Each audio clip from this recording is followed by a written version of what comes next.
Vamos ao nosso primeiro entrevistado aqui dessa segunda-feira. Vamos conversar com Ariel Warian, que é mestre em Direito Constitucional, sócio da Warian Candidatos.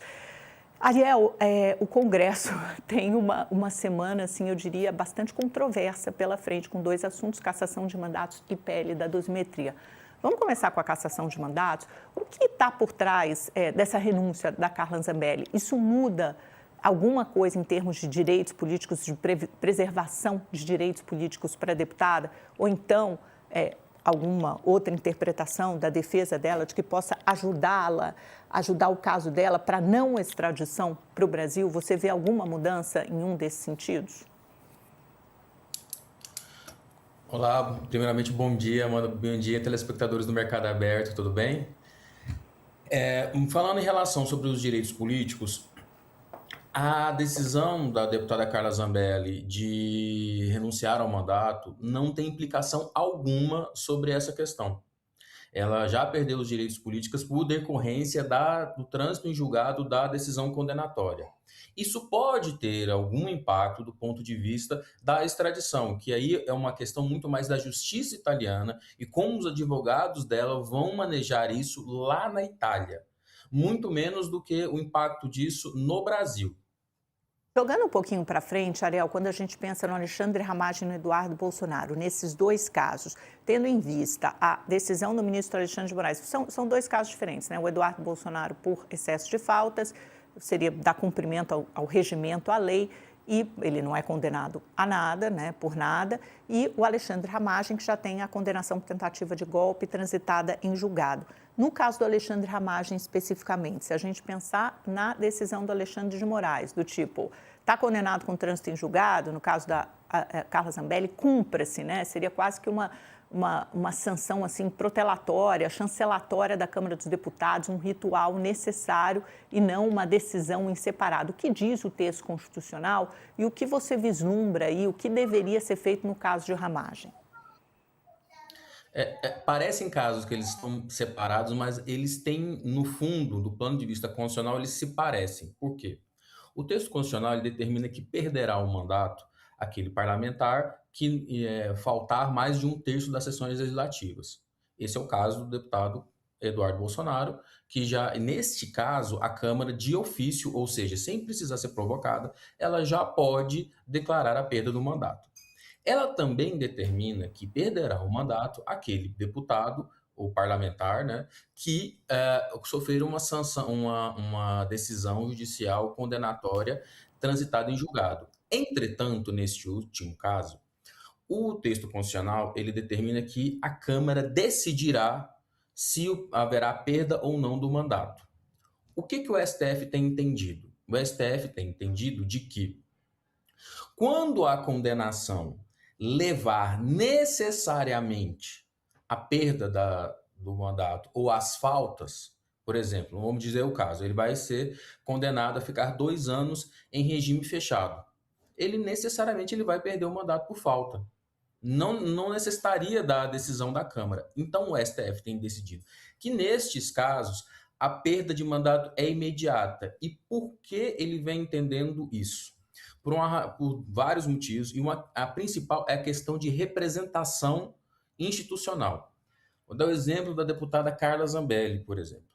A deputada Carla Zambelli, ela está na Itália, ela está presa e ela não pode exercer o mandato de forma plena.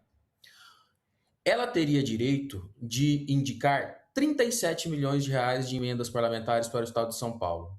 Ao não poder exercer o seu mandato de forma plena, o Estado de São Paulo perdeu 37 milhões. Então, a decisão do STF tem nesse sentido. O problema deste caso todo é que há um conflito entre poderes. A Câmara poderia ter adotado um procedimento muito mais menos ostensivo para cassar o mandato, para declarar a perda do mandato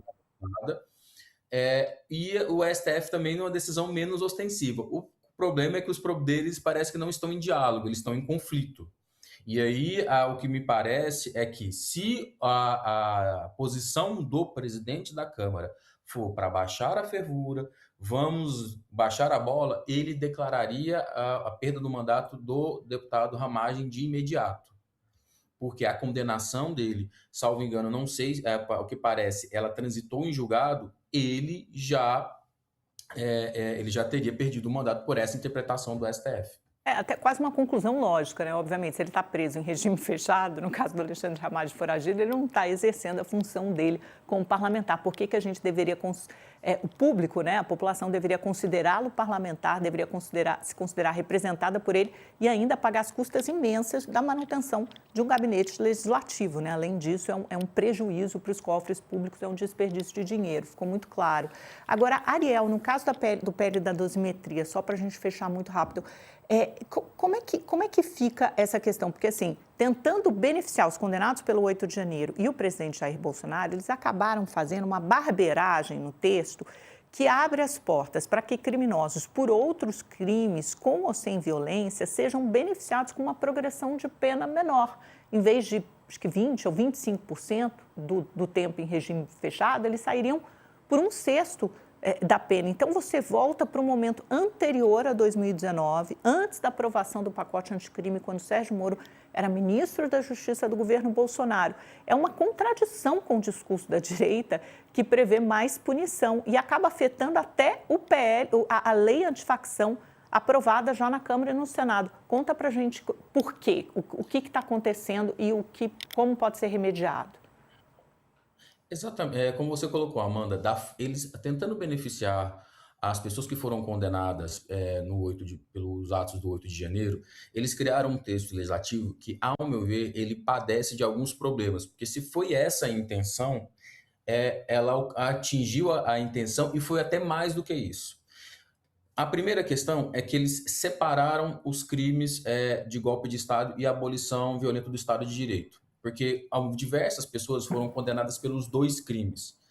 Pela alteração legislativa, ela poderia ser condenada por um ou por outro, no caso que fosse a maior pena, no caso que seria golpe de Estado. A questão toda é que, como foi redigido, eles estão reduzindo a pena e diminuindo a progressão de pena, ou seja, possibilitando que as pessoas saiam antes da cadeia para crimes, por exemplo, crimes de multidão. Então, vamos dar um exemplo claro, assim, que eu acho que a gente está muito na nossa cabeça, a questão onde teve ontem os jogos da Copa do Brasil. Digamos que tem um crime praticado no meio de torcida organizada. Este crime que foi praticado, ele vai ser beneficiado por essa lei. Outro crime que a gente vê muito, que a gente vive muito no Brasil, que é a questão dos golpes telefônicos, que a gente recebe todo dia milhares de ligações, a gente recebe um monte de mensagem por WhatsApp, de SMS, que são crimes que não são praticados com violência. Esses crimes também vão ser beneficiados por essa lei. Da forma como está redigida, se não houver uma correção pelo Senado, o que a gente vai ver é que, primeiro, uma judicialização enorme, porque uma série de crimes que não eram intenção do legislador que estivessem incluídos, vai haver uma tentativa de incluí-los. E segundo, o que a gente vai ver é que pessoas que cometeram crimes, né, graves vão ser beneficiadas, o que também não era a intenção. Então, é necessário que este texto sofra alterações e sofra melhorias no âmbito do Senado, o que implicaria que esse texto retornasse para a Câmara. A questão toda, e aí é uma questão política, que é entender o seguinte: há um entendimento de que, se houver essa alteração e esse texto retornando para a Câmara, não haveria tempo hábil para 2025 esse projeto ser aprovado. Lembrando que ele vai para a sanção presidencial e o presidente Lula pode sancionar ou vetar. E aí caberia ao parlamento depois derrubar ou manter o veto do presidente.